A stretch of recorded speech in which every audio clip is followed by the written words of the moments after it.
We all love a good story about an epic journey, right? But the most important people in those stories aren't always the ones in the spotlight.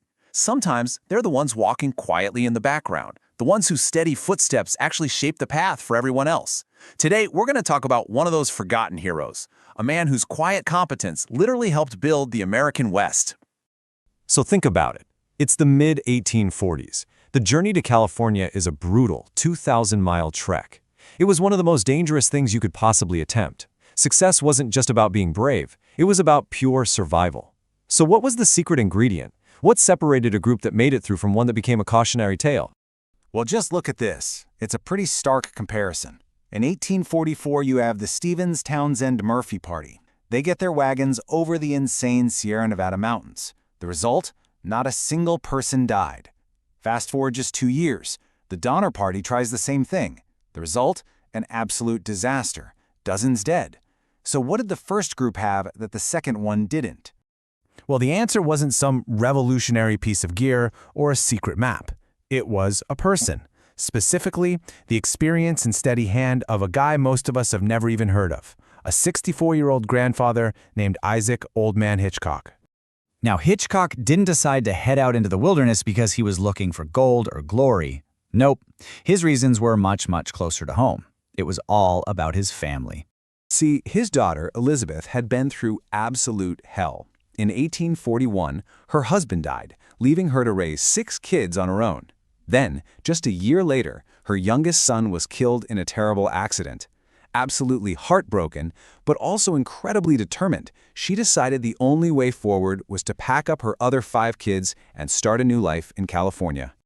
When Isaac Hitchcock heard about his daughter's plan, he was already in his mid-60s. His days as a tough frontiersman were supposed to be over, but there was no way, absolutely no way, he was going to let her and his grandkids face that journey alone. He came out of retirement for one last, epic 2,000-mile trip, all because of a father's promise. Okay, so the Stephens-Townsend-Murphy Party was officially led by a Captain Elijah Stevens. But the real brain trust, the real expertise, came from his guides. One was a famous mountain man, Caleb Greenwood, and the other was Isaac Hitchcock. And Hitchcock had this incredibly rare secret weapon. He'd actually been to California before, back in the 1830s as a fur trapper. He knew the land, and that knowledge was about to change everything. So the whole group gets to this fork in the trail out in what's now Wyoming. It was a spot later called the Parting of the Ways, and they had to make a choice that would, no exaggeration, seal their fate. Do they take the long, safe route that everyone knows, or do they trust Hitchcock and take a huge risk on an unproven shortcut? Let's break this down, because this is a massive decision. The main trail would take them to Fort Bridger. Sure, it added about 85 miles, but it was a known path, and you could get more supplies. Hitchcock argued for something totally different, just push straight west. It was an enormous gamble. We're talking a 40 to 50-mile stretch with no water, but he promised them it would save critical time. And you know what? They trusted him. And that gamble? Oh, it paid off. Big time. His shortcut shaved an estimated 7 days off their trip. 7 whole days. When you're in a desperate race against the winter snows, a week isn't just a week. It's everything. It is literally the difference between life and death. And here's where you really see what was at stake. On November 25th, 1844, just as the first big snows started coming down, the Stephens-Townsend-Murphy Party made it over the summit. They became the first group of emigrants to ever successfully haul wagons into California. If it weren't for those 7 days Hitchcock saved them, they would have been stuck up in those mountains, just like the Donner Party was, in the exact same area, only 2 years later. But Hitchcock's story doesn't just end when they get to California, not by a long shot. After getting his family there safely, he switched gears. He became a builder, helping to create the very community they had risked it all to find. He and his daughter's family settled down near Santa Cruz. They put down real roots and became a key part of this new, growing American community in California. And his dedication? It didn't fade with age.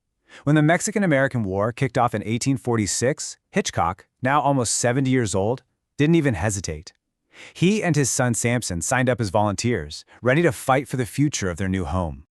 His final act was all about building something stable. In 1853, he became a founding member of the Santa Cruz Masonic Lodge, helping establish one of the first real civic institutions out there on the frontier. The old trailblazer had become a pillar of the community. Isaac Hitchcock passed away in 1855, but the ripples from his incredible journey were really just getting started. His contributions might have been quiet, but man, were they built to last.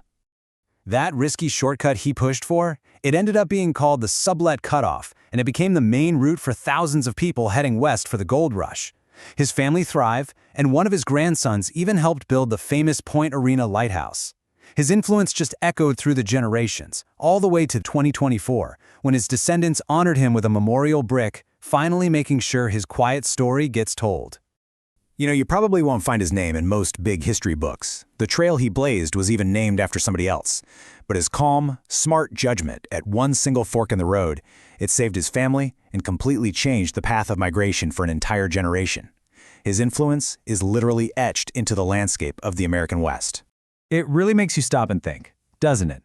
We always celebrate the famous leaders and the loud visionaries. But so often, the world we live in is built on the steady, brave, and smart decisions of people like Isaac Hitchcock. So, it's worth asking yourself, whose quiet confidence, whose unsung expertise helps shape the world that you live in today? This biographical sketch is brought to you by the Sunnyvale Historical Society and Museum Association. For over 70 years, bringing history to life through the stories of westward-bound pioneers. And History Expeditions, faithfully retracing the steps of America's most notable trailblazers over the Sierra Nevada.